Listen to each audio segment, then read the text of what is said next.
La palabra eterna del Señor estará en Hebreos capítulo 7 versículos del 1 al 22.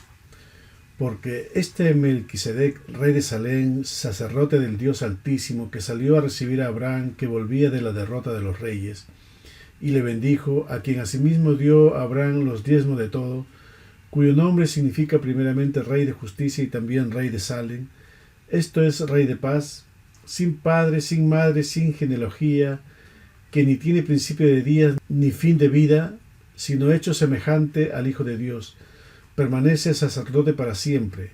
Considerad, pues, cuán grande era este a quien aún Abraham, el patriarca, Dios dio diezmos del botín. Ciertamente los que de entre los hijos de Leví reciben el sacerdocio tienen mandamiento de tomar del pueblo los diezmos según la ley, es decir, de sus hermanos, aunque estos también hayan salido de los lomos de Abraham. Pero aquel cuya genealogía no es contada de entre ellos, tomó de Abraham los diezmos y bendijo al que tenía las promesas. Y sin discusión alguna, el menor es bendecido por el mayor. Y aquí ciertamente reciben los diezmos hombres mortales, pero allí uno de quien se da testimonio de que vive. Y por decirlo así, en Abraham pagó el diezmo también Leví, que recibe los diezmos, porque aún estaba en los lomos de su padre cuando Melquisedec le salió al encuentro. Si pues la perfección fuera por el sacerdocio levítico, porque bajo él recibió el pueblo la ley, ¿qué necesidad habría aún de que se levantase otro sacerdote, según el orden de Melquisedec, y que no fuese llamado según el orden de Aarón? Porque cambiado el sacerdocio, necesario es que haya también cambio de ley, y aquel de quien se dice esto es de otra tribu, de la cual nadie se vio al altar. Porque manifiesto es que nuestro Señor vino de la tribu de Judá, de la cual nada habló Moisés tocante al sacerdocio. Y esto es aún más manifiesto, si a semejanza de Melquisedec se levanta un sacerdote distinto, no constituido conforme a la ley del mandamiento acerca de la descendencia, sino según el poder de una vida indestructible. Pues se da testimonio de él, tú eres sacerdote para siempre según el orden de Melquisedec. Queda pues abrogado el mandamiento anterior a causa de su debilidad e ineficacia, pues nada perfeccionó la ley, y de la introducción de una mejor esperanza, por la cual nos acercamos a Dios, y esto no fue hecho sin juramento, porque los otros ciertamente sin juramento fueron hechos sacerdotes, pero éste con el juramento del que le dijo, juró el Señor y no se arrepentirá, tú eres sacerdote para siempre según el orden de Melquisedec. Por tanto, Jesús es hecho fiador de un mejor pacto. Para hacer un breve repaso del capítulo anterior, diremos que nos presenta una disyuntiva de dos opciones, y como primera opción habla de que vayamos adelante a la perfección, a la madurez, y la otra opción la representa la frase, porque es imposible que los que recayeron sean renovados. Esto porque la vida cristiana no es estática, o se crece o se encamina a la apostasía, porque la tierra que muchas veces ha recibido el agua y no da fruto está cercana de ser quemada. Ahí está la disyuntiva. Por un lado, la certeza de la salvación, porque es la gracia de Dios la que tomó la iniciativa para salvarnos, es la promesa basada en su carácter inmutable y que Él ha jurado por sí mismo. Eso por un lado, la certeza de la salvación, pero tenemos lo contrario, la negación, que es la apostasía, el riesgo de haber creído en vano, de haber naufragado en la fe, pero las promesas de Dios están ahí. Por lo tanto, permanezcamos en la fe y en la paciencia, siendo solícitos. Por lo demás, el tema central de la carta a los Hebreos es Cristo. Por eso el capítulo 6 termina hablando de Jesús como sacerdote según el orden de Melquisedec. Dice Hebreos capítulo 6 versículo 20, donde Jesús entró por nosotros como precursor, hecho sumo sacerdote para siempre según el orden de Melquisedec. Y en esto vamos a concentrarnos en qué significa Jesús como sacerdote según el orden de Melquisedec. Ahora, en el libro del Génesis vemos solo 3 versículos que hablan de Melquisedec y no se vuelve a mencionar. Recordemos que el libro de Génesis se escribió en el año 1400 a 1000 a.C. y aún más, la vida de Abraham y su encuentro con Melquisedec tendremos que retraerlo hasta el año 2000 a.C. Entonces, fíjese, Abraham se encuentra con este personaje misterioso 2000 años antes de Cristo. Luego viene la composición del Antiguo Testamento, donde se registra esa historia de Abraham Pero algunos siglos después, en los tiempos del rey David, hay un salmo muy importante que habla de este sacerdote.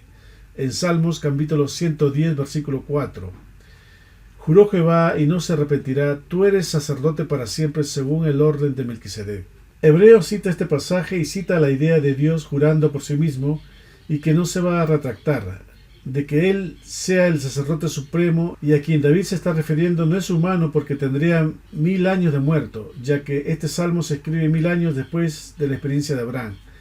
Y el otro inconveniente es que cuando este salmo se escribe existe un orden religioso que se llama el sacerdocio de Aarón, un sacerdocio al que todo el pueblo de Israel tenía que sujetarse. Aparentemente a David se le ocurre escribir algo completamente extraño, como si no existiera el sacerdocio arónico, y que hable de un sacerdocio diferente, lo que significa un culto diferente, una ley diferente, un rito diferente, ofrendas, principios diferentes, implica todo eso. Además, le dice que es un sacerdote para siempre, eternamente, y eternamente quiere decir que no hay otro antes ni hay otro después, sino ya no es eterno. Si alguien es sacerdote, pero desde este punto en adelante, entonces antes no lo era, entonces ya no es eterno. O si es sacerdote un tiempo después, ya no lo va a ser porque viene otro, entonces no es eterno. Por lo tanto, este sacerdote eterno es nuestro Señor Jesucristo. Dicho esto, empezamos en el versículo 1. Porque este Melquisedec, rey de Salem, sacerdote del Dios Altísimo, que salió a recibir a Abraham, que volvía de la derrota de los reyes, y le bendijo. Aquí Melquisedec está formado de dos palabras hebreas, Melec y Sadik. Melec, que significa rey, y Sadik, justicia, o Sadik, justo. Por lo tanto, Melquisedec significa rey de justicia. Pero además dice que es rey de Salem, y si alguien se apresura a decir que es Jerusalén, está errado, porque en aquellos tiempos Jerusalén era una ciudad jebusea, que finalmente sería parte de los enemigos de Israel, y faltarían al menos 1000 años para que David la conquistara y la volviera capital de Israel. Pero Salem viene de la raíz Shalom, así que es rey de justicia y rey de paz, lo que ya apunta a Cristo. Dice después, sacerdote del Dios Altísimo. Ahora, las religiones desde tiempos muy antiguos han tenido la figura del sacerdote prácticamente en todas ellas. Pero decir sacerdote del Dios Altísimo es que es supremo, no hay nadie más allá. Dice después que salió a recibir a Abraham, que volvía de la derrota de los reyes. Recordemos que Abraham había ido a rescatar a su sobrino porque una coalición de reyes había atacado a otra coalición de reyes, y entre estos rehenes se habían llevado a Lot, su sobrino. Cuando Abraham se enteró, fue a rescatar a Lot y venció a aquellos reyes y trajo incluso un botín de guerra. Y ahí Melquisedec le salió al encuentro. No fue Abraham a buscarlo, y esto habla de la iniciativa divina. Hoy somos cristianos porque un día Dios nos salió al encuentro. Y dice aquí que cuando Melquisedec encontró a Abraham, lo bendijo. Eso quiere decir que pidió por él para que Dios le favoreciera y lo protegiera. Versículo 2 de nuestro pasaje. A quien asimismo dio Abraham los diezmos de todo, cuyo nombre significa primeramente rey de justicia y también rey de Salem, esto es, rey de paz.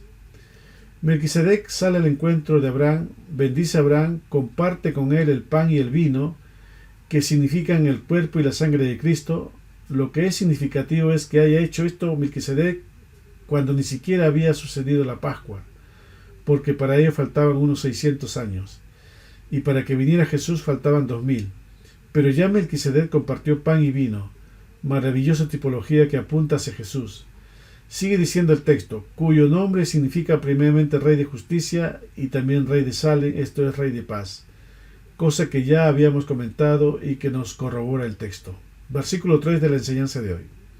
Sin padre, sin madre, sin genealogía, que ni tiene principio de días ni fin de vida, sino hecho semejante al Hijo de Dios, permanece sacerdote para siempre. Entonces, lo eterno no puede tener un papá y una mamá. Jesús como hombre sí tuvo una madre que fue la Virgen María, pero en su calidad divina no podemos decir que tiene una mamá porque Él es eterno. Entonces no hay papá, no hay mamá, por lo tanto sin genealogía. Mas cuando la Escritura habla de Jesús como humano, nos da genealogía. Mateo nos da la genealogía por la línea de David. Quiere mostrarnos que Jesús es el rey legítimo. Lucas nos da genealogía desde Adán hasta Jesús. Quiere mostrarnos que Jesús es verdadero hombre, pero cuando el Evangelio de Juan habla de Jesús como Dios, no contiene genealogía. Juan no contiene genealogía y empieza así en Juan capítulo 1, versículos del 1 al 2. En el principio era el Verbo, y el Verbo era con Dios, y el Verbo era Dios. Este era en el principio con Dios. Así que Melquisedec no desciende de alguien, de otro humano, porque no tiene principio de días ni fin de vida. Es eterno. Continúa el versículo 3 diciendo, hecho semejante al Hijo de Dios. Alguien puede decir, no es el Señor, porque dice semejante, y semejante no es lo mismo. Bueno, en español no es lo mismo, pero en la forma hebrea de hablar, semejanza quiere decir la apariencia que revela la esencia. Es decir, que su manifestación es lo que hace patente su esencia. En otras palabras, Melquisedec es el Hijo de Dios, que permanece sacerdote para siempre. Porque recordemos que en el sacerdocio arónico hay un principio. Antes de la liberación de la esclavitud de los hebreos en Egipto, no había sacerdocio, y cuando Aarón murió, su hijo tuvo que sucederle en el sacerdocio. Y así de manera continua hasta los tiempos de Jesús, en que el sacerdocio se turnaban entre Anás y Caifás. Es decir, hubo muchos sacerdotes desde los tiempos de Aarón, mientras que del Hijo de Dios se dice que él ha sido sacerdote para siempre. Por lo tanto, el sacerdocio de Aarón no es vigente. El sacerdocio de Melquisedec es eterno. Versículo 4. Considerad pues cuán grande era este, a quien aún Abraham, el patriarca, dio diezmos del botín. Dice que debemos considerar lo grande que es Melquisedec, que aún el padre de la fe le dio diezmos del botín. Ahora, cuando Melquisedec encontró a Abraham, no existía la ley, y si Abraham le dio los diezmos fue por la autoridad de Melquisedec, quien le dio la victoria en aquella batalla. Lo mismo se debe diezmar a quien considere su autoridad espiritual, como Abraham, quien reconoce en Melquisedec una autoridad. Por lo tanto, Melquisedec es mayor que Abraham. Versículo 5. Ciertamente los que de entre los hijos de Leví reciben el sacerdocio tienen mandamiento de tomar del pueblo los diezmos según la ley, es decir, de sus hermanos, aunque estos también hayan salido de los lomos de Abraham. Dice aquí que los levitas tienen mandamiento de tomar los diezmos. Vean otro enfoque. Normalmente el mandamiento habla del mandato de Dios de diezmar, pero ahora se refiere o se enfoca desde el ministro. El ministro tiene el mandato de tomar los diezmos. Ahora, recordemos que de Abraham saldrá uno de sus bisnietos, que es Leví, porque hay algo interesante aquí. La Escritura le llama lomos en el sinónimo o el símbolo de la fuerza y de la vida. Estar en los lomos de alguien es cuando un descendiente no ha nacido, pero está en los genes de uno. Así cuando Abraham diezma a Melquisedec, Leví está diezmando a Melquisedec. Esto es cuestión de autoridad. El diezmo es un reconocimiento de autoridad a quien la tiene. Digo esto porque muchas veces se ponen iglesias físicas para pedir diezmos sin tener autoridad. Versículo 6. Pero aquel cuya genealogía no es contada de entre ellos, tomó de Abraham los diezmos y bendijo al que tenía las promesas. Dice alguien cuya genealogía no es contada de entre ellos. Tomó de Abraham los diezmos y bendijo al que tenía las promesas. Fíjense que tan grande es Abraham, pero el texto dice que consideremos a Cristo, de quien no hay genealogía, es eterno. Por lo mismo reitera el versículo 7, y sin discusión alguna el menor es bendecido por el mayor. Versículo 8 de la enseñanza de hoy. Y aquí ciertamente reciben los diezmos hombres mortales, pero ahí uno de quien se da testimonio de que vive. En este caso, los ancianos somos hombres mortales, pero ahí, en este relato, en aquel lugar, uno de quien se da testimonio de que vive. Así que Melquisedec no era mortal, porque se da testimonio de que vive. Y por eso insistimos cuando se habla del sacerdocio eterno, es que tiene que ser único, porque si hubo otro antes que él, ya no es eterno, y si habría otro después, tampoco es eterno. Si tú eres sacerdote para siempre significa único, y para siempre significa que no tiene principio de días ni fin de vida, que no tiene genealogía, y que se da testimonio de que vive. Con esto no queremos negar ni ignorar en ningún momento, pasar por alto que Jesús fue verdaderamente humano, pero eso no significa que una vez glorificado no pueda él manifestarse como se le reveló a Pablo o a los discípulos tras la resurrección o hacia el pasado, porque Dios no está limitado por el tiempo. Es lo que encontramos como una explicación de las teofanías, es decir, de por qué Jesús en varias ocasiones se ve en el Antiguo Testamento como el ángel de Jehová o como Melquisedec. Versículo 9. Y por decirlo así, en Abraham pagó el diezmo también Leví, que recibe los diezmos. En Abraham pagó el diezmo también Leví, por tanto Aarón, que es descendiente de Leví. Fíjese, el sacerdocio levítico, el sacerdocio arónico, pagó el diezmo a Melquisedec. Por tanto, ¿cuál sacerdocio es mayor? El de Melquisedec. Versículo 10. Porque aún estaba en los lomos de su padre cuando Melquisedec le salió al encuentro. Es decir, Leví y por lo tanto Aarón aún estaban en los lomos, en el génoma de su padre, cuando diezmó a Melquisedec. Versículo 11. Si pues la perfección fuera por el sacerdocio levítico, porque bajo él recibió el pueblo la ley, ¿qué necesidad habría aún de que se levantase otro sacerdote, según el orden de Melquisedec, y que no fuese llamado según el orden de Aarón? Nos queda claro entonces que Abraham es menor que Melquisedec, y que por lo tanto sus descendientes, incluido el sacerdocio arónico, están sujetos al sacerdocio de Melquisedec. Entonces viene la pregunta. Cuando hablamos de que Jesús al traspasar el velo, ofreció un diferente tipo de sacrificio y ofreció un diferente tipo de culto en otro santuario que no es el terrenal, por lo tanto no debemos regresar al sacerdocio de Aarón si nosotros fuimos salvados en el orden de Melquisedec. No debemos regresar a un sacerdocio que es menor, a un sacerdocio que vino después de Melquisedec, un sacerdocio que tuvo que ser bendecido por Melquisedec, que tuvo que diezmar a Melquisedec.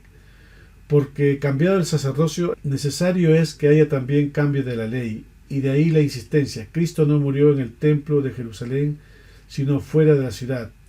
Cristo no entró con su sangre a ese templo físico donde además en esa época en el lugar santísimo ni siquiera había el arca del pacto, ya que se había perdido desde los tiempos de Nabucodonosor 500 años antes, casi 600, pero Cristo entró a otro templo con otra sangre, de tal manera que el sacerdocio cambia la ley.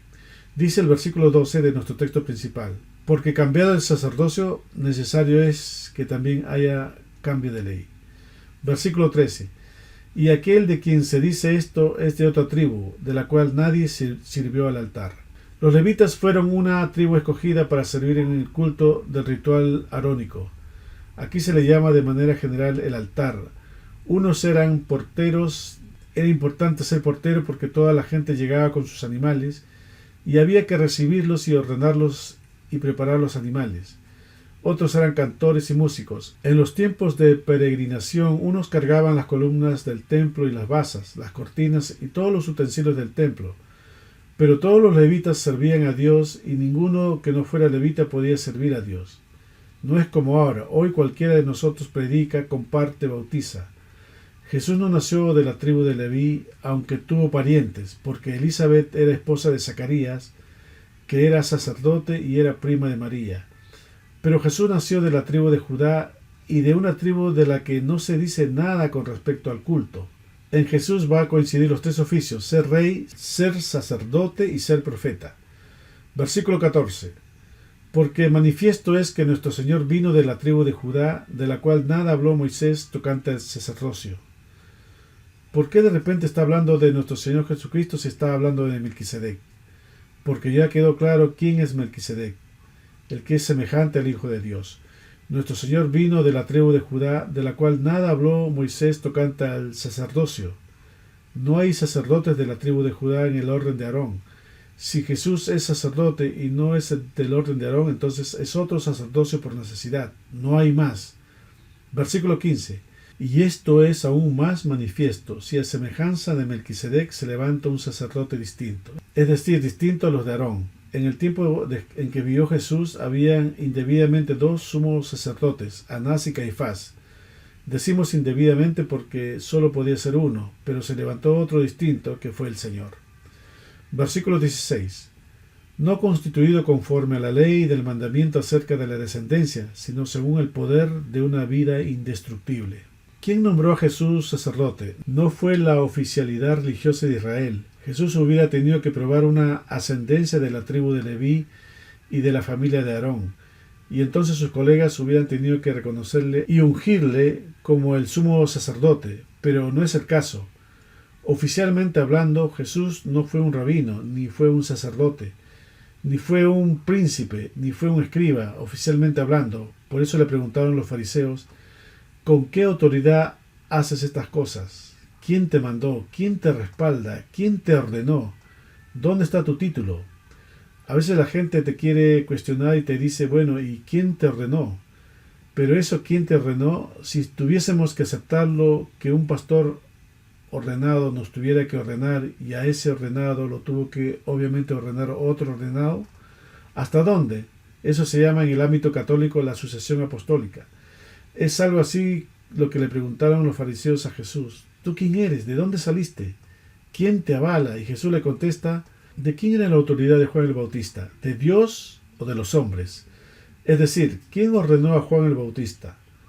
Ustedes dicen que los profetas ya no existen desde el tiempo de Esdras, pero en el desierto se levantó un profeta y se llamó Juan. Por tanto, ¿era de Dios o ustedes lo nombraron? Y entonces los fariseos se decían: si le contestamos que Juan el Bautista era nombrado de hombres, el pueblo se nos va a echar encima. Si salimos con nuestra doctrina de que con Esdras se acabó la profecía, el pueblo nos apedrea. De esos 400 años de silencio son invención farisaica. Y si decimos que era de Dios, entonces nos estamos poniendo la soga al cuello, porque estamos reconociendo que la autoridad humana formal no tiene la menor importancia cuando es Dios el que da la autoridad directa, pues es la autoridad que tuvo Jesús. Nuestro Señor fue un rabino de la autoridad de Dios, un profeta avalado por Dios, un sacerdote establecido por Dios, por encima y más allá del sacerdocio humano, del sacerdocio arónico, porque él pertenece al sacerdocio de Melquisedec, no al sacerdocio humano. Y la prueba de que Jesús haya sido establecido como un sacerdote eterno es la resurrección, porque dicen según el poder de una vida indestructible. Quiere decir que si cuando se profetiza en el Salmo 110, tú eres sacerdote para siempre, según el orden de Melquisedec, insisto, ese para siempre es una vida indestructible, porque no tuvo genealogía, y cuando apareció y se ofreció a sí mismo, cuando se sacrificó muriendo él mismo y ofreciendo su propia sangre, resucitó de tal manera que su vida es indestructible, y que avala a Jesús en su humanidad como sacerdote supremo y eterno en su resurrección. Y por eso recalca en el versículo 17, pues se da testimonio de él: tú eres sacerdocio para siempre, según el orden de Melquisedec. Versículo 18 de nuestro texto principal. Queda pues abrogado el mandamiento anterior a causa de su debilidad e ineficacia. Por lo mismo que ya no está vigente la ley mosaica, y aunque Pablo dijo en Romanos 7 que la ley es santa, es justa y es buena, el problema es que somos carnales, ya que la ley nos puede decir lo que debemos o lo que no debemos hacer. Pero como somos carnales, en ese sentido la ley es ineficaz, es decir, que no tiene el poder de transformarme, por eso es ineficaz. Veamos lo que dijo Pablo en Romanos capítulo 7, versículos del 14 al 17. Porque sabemos que la ley es espiritual, mas yo soy carnal, vendido al pecado. Porque lo que hago no lo entiendo, pues no hago lo que quiero, sino lo que aborrezco, eso hago. Y si lo que no quiero esto hago, apruebo que la ley es buena, de manera que ya no soy yo quien hace aquello, sino el pecado que muere en mí. Esa es la ineficacia de la ley. La ley no fue dada para transformar al hombre, sino para mostrarnos la necesidad de un Salvador, en primer lugar. Y en segundo lugar, la ley puede ser vivida por alguien que previamente ya ha sido transformado, pero no por la ley, sino por la gracia. Porque cuando el pueblo de Israel recibió la ley, ya había sido salvado de Egipto. La ley no salvó a Israel de Egipto, lo salvó la gracia. Y cuando ya era un pueblo redimido, se le dio la ley. Nosotros tenemos ahora la ley de Cristo porque ya somos un pueblo redimido. En cuestiones de salvación y de transformar el corazón, la ley es débil, la ley es ineficaz. Por eso es que necesitamos otro sacerdocio, otro tipo de ofrenda, otro tipo de culto, otra forma para entrar al lugar santísimo hasta la presencia misma de Dios. Versículo 19 del pasaje de hoy. Pues nada perfeccionó la ley, y de la introducción de una mejor esperanza por la cual nos acercamos a Dios. Versículo 20. Y esto no fue hecho sin juramento. Es decir, hubo juramento de Dios. En cambio, el sumo sacerdote de la orden de Aarón fue designado por herencia, no por carácter personal o un juramento de Dios. Versículo 21. Porque los otros ciertamente sin juramento fueron hechos sacerdotes, pero éste, con el juramento del que le dijo: Juró el Señor y no se arrepentirá. Tú eres sacerdote para siempre según el orden de Melquisedec. Versículo 22. Por tanto, Jesús es hecho fiador de un mejor pacto. Dice por tanto, es decir, por lo que se dijo antes. Jesús es hecho fiador de un mejor pacto. Dice hecho, porque pudo haber dicho Jesús es nuestro fiador de un mejor pacto. Y la palabra hecho o hechura significa un proceso. Jesús, dice la palabra, se despojó a sí mismo, tomando forma de siervo, hecho semejante a los hombres, y estando en esa condición de hombre aprendió obediencia hasta la muerte y la muerte de cruz. Veamos en Filipenses capítulo 2 versículo 8. Y estando en la condición de hombre se humilló a sí mismo, haciéndose obediente hasta la muerte y muerte de cruz. Y como Él es el camino, debemos también seguirlo y transitar por ahí. Ahora, la palabra griega antigua para fiador es eguos. Describía a alguien que da una garantía o seguridad. Jesús mismo es la garantía de un mejor pacto, porque habita en nosotros, asegurando su validez mediante su vida eterna y sacerdocio inmutable. Y un mejor pacto significa que es superior porque se basa en mejores promesas, perdón eterno y acceso directo a Dios, y no en sacrificios repetitivos de animales, y no es permisividad. El nuevo pacto exige mayor compromiso interno, amor, obediencia desde el corazón, que el antiguo pacto, que era mayormente externo, y por lo tanto da resultados, porque produce un cambio de comportamiento superior basado en el arrepentimiento y la relación personal, no solo en reglas. En el pacto anterior el pueblo propuso un intermediario porque tuvo miedo del poder de Dios. Dice Éxodo capítulo 20, versículo 18 al 20. Todo el pueblo observaba el estruendo y los relámpagos y el sonido de la bocina y el monte que humeaba, y viéndolo el pueblo temblaron y se pusieron de lejos. Y dijeron a Moisés: habla tú con nosotros y nosotros oiremos, pero no hable Dios con nosotros para que no muramos. Y Moisés respondió al pueblo: no temáis, porque para probaros vino Dios, y para que su temor esté delante de vosotros, para que no pequéis. Fíjense en el versículo 19 donde dice el pueblo: habla tú con nosotros y nosotros oiremos, pero no hable Dios con nosotros para que no muramos. Este es el momento donde Dios dio al pueblo los 10 mandamientos, y aquello fue con gran estruendo, con gran manifestación del Señor, y el pueblo estaba aterrorizado, y la Escritura dice que hasta Moisés estaba espantado y temblando, según Hebreos capítulo 12, versículo 21. Y viene esta frase de habla tú con Dios y no con nosotros. De ahí viene esto de tener un intermediario. Moisés pasó a ser un intermediario, luego viene la constitución para el servicio de la tribu de Leví, era quienes ministraban al Señor, especialmente el sacerdocio. Ese concepto ha pasado por el catolicismo hasta la iglesia cristiana de hoy. De ahí viene la costumbre de que el ministro es el sacerdote, de que el que habla con Dios es el sacerdote. Así que siempre hay alguien en el intermedio, no hay una relación con Dios, hay separación. Pero en Isaías tenemos lindas promesas. Vamos a Isaías capítulo 54, versículos del 11 al 13. Pobrecita fatigada con tempestad, sin consuelo, he aquí que yo cimentaré tus piedras sobre carbunclo, y sobre zafiros te fundaré. Tus ventanas pondré de piedras preciosas, tus puertas de piedras de carbunclo, y toda tu muralla de piedras preciosas, y todos tus hijos serán enseñados por Jehová, y se multiplicará la paz de tus hijos. Vean, dice, todos tus hijos serán enseñados por Jehová. Todas esas cosas eran figura de sombra de algo verdadero, y lo verdadero ya se manifestó. Podemos relacionarnos directamente con el Señor. El nuevo pacto consiste en que yo ame su palabra. Tiene que ver con salir del mundo, tener la convicción que tuvo el apóstol Pedro cuando dijo: ¿a quién iremos? Tú tienes palabra de vida eterna. Para terminar, veamos Juan capítulo 6, versículo 45. Escrito está en los profetas, y serán todos enseñados por Dios, así que todo aquel que oyó al Padre y aprendió de él, viene a mí. Es decir, el Padre es el que nos lleva al Hijo. Dios, al que él llama, le muestra el Hijo, le da testimonio. Este es mi Hijo amado, a él oíd, a él obedeced. Amén.